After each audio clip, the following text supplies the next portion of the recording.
Rebonjour à tous et tous et bienvenue dans cette seconde partie sur le minimalisme. Alors, c'est quoi exactement être minimaliste? Eh bien, cela consiste tout simplement à ne posséder que ce dont vous avez réellement besoin. Remettre ce qui est important au centre de sa vie est donc le moteur principal du minimalisme. Comment cela se traduit concrètement? Le minimalisme vous pousse donc à posséder moins, mais jusqu'où faut-il aller? Vous devez en fait trouver votre propre équilibre entre les deux extrêmes que sont la consommation frénétique et l'austérité des moines ou des ermites. L'idée est de vivre intentionnellement avec moins, d'apprendre à vous arrêter lorsque vous avez assez de quelque chose. Il n'y a donc pas vraiment de règles pour être minimaliste. C'est avant tout un style de vie propre à chacun, même si des similarités existent entre les individus. Par exemple, certains adorent les livres et ne peuvent pas s'en passer. Ils peuvent alors décider de les garder, à condition de les lire régulièrement. S'il fallait définir un principe essentiel au minimalisme, ce serait de ne posséder que ce dont vous avez vraiment besoin.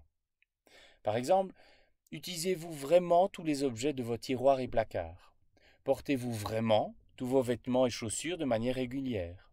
Avez-vous vraiment besoin de 2 valises pour voyager? Est-il essentiel de posséder 2 voitures? Avez-vous vraiment besoin d'habiter dans une si grande maison? Le but est d'adapter votre environnement à votre vie. Vous ne devez pas vous laisser submerger pour ensuite subir votre environnement. Il est possible de vivre avec l'essentiel, comme le prouvent par exemple les tiny houses, ces maisons minuscules dont je suis fan. Elles ont été choisies volontairement ou imposées aux personnes qui ont tout perdu après la crise financière de 2008. Dans ces habitations de quelques mètres carrés, il est impossible de faire entrer le superflu. Il faut donc faire des choix drastiques. Que faire de ce qui est inutile ou peu utilisé? Il faut tout simplement s'en débarrasser. Faites-en un réflexe systématique. Vous pouvez par exemple revendre sur des sites d'occasion, donner, voire jeter si aucune autre solution ne se présente. Faites de ces quelques règles un leitmotiv qui doit justifier vos choix. Ne gardez rien parmi les objets qui ne vous satisfont pas pleinement ou que vous n'utilisez jamais. Ne gardez pas au cas où cela pourrait servir.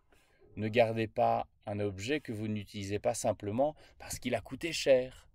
Finalement, vous deviendrez minimaliste quand vos possessions seront restreintes à votre minimum nécessaire et à rien de plus. Le minimalisme a aussi de nombreuses conséquences positives sur votre vie.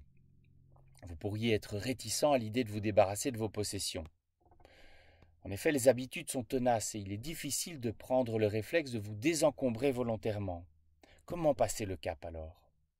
Gardez à l'esprit que devenir minimaliste a des répercussions positives dont vous n'avez pas encore conscience. Ces conséquences se révéleront uniquement lorsque vous vous serez vraiment débarrassé de ce dont vous n'avez pas besoin. Dans un premier temps, cela réduit votre stress. Effectivement, n'importe quel objet demande une certaine forme d'attention car il existe dans votre environnement. Il prend de la place, il demande de l'entretien et il coûte de l'argent.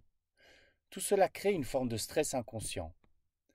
Par ailleurs, la décision de posséder moins vous épargne l'effort nécessaire pour acquérir, que cela soit en temps ou en argent, ce qui diminue également votre stress.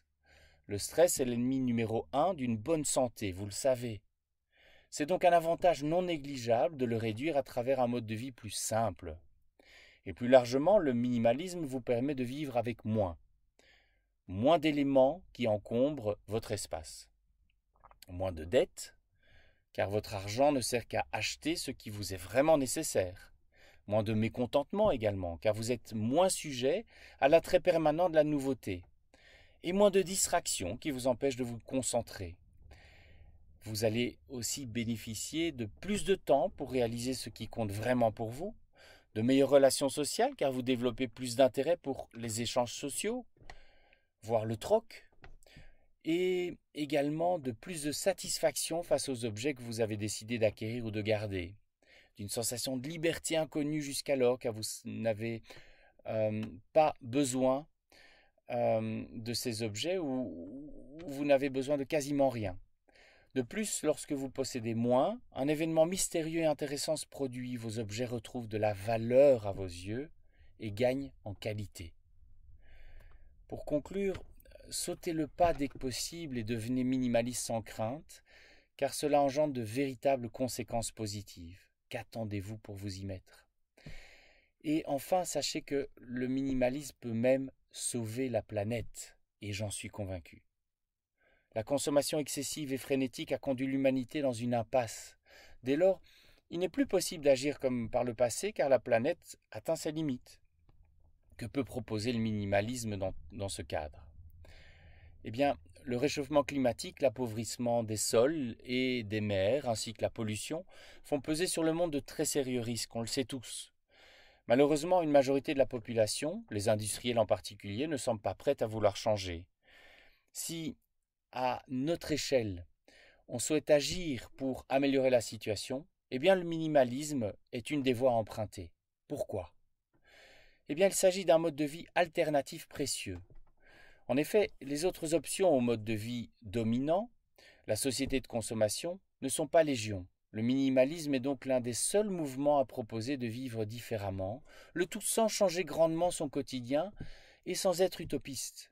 Au jour le jour, en faisant des choix plus sensés, plus qualitatifs, vous envoyez un message aux industries.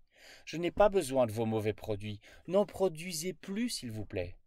De plus, en vous contentant d'avoir assez, et uniquement ce qui vous est nécessaire, vous réduisez automatiquement votre consommation de biens. Par conséquent, vous contribuez à une baisse de la production, du recyclage et de l'utilisation des transports et de l'énergie.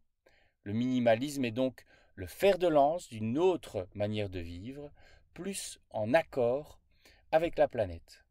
Il correspond en outre mieux à la psychologie des êtres humains qui n'ont pas besoin de tellement de choses pour être heureux. Ainsi, le minimalisme est un frein efficace à la société de consommation, ce qui est bénéfique pour la Terre. Donnez l'exemple et devenez minimaliste. En conclusion, je dirais que être minimaliste n'est pas si radical, ni si impraticable que vous pourriez le penser. Il s'agit seulement de replacer ce qui vous semble essentiel au centre de votre vie. Vous refusez alors qu'il soit remis en cause par du superflu ou de l'accessoire imposé par d'autres. Le minimalisme vous permet de revendiquer votre droit à la liberté, au respect des choses et même de vous-même. Il s'agit de vivre plus intensément une existence que vous aurez choisie vous-même. Soyez libre, donnez l'exemple. Et rappelez-vous que les petits colibris, à leur échelle, arriveront à changer le monde. Il suffit d'y croire. À très bientôt les amis. À très très bientôt.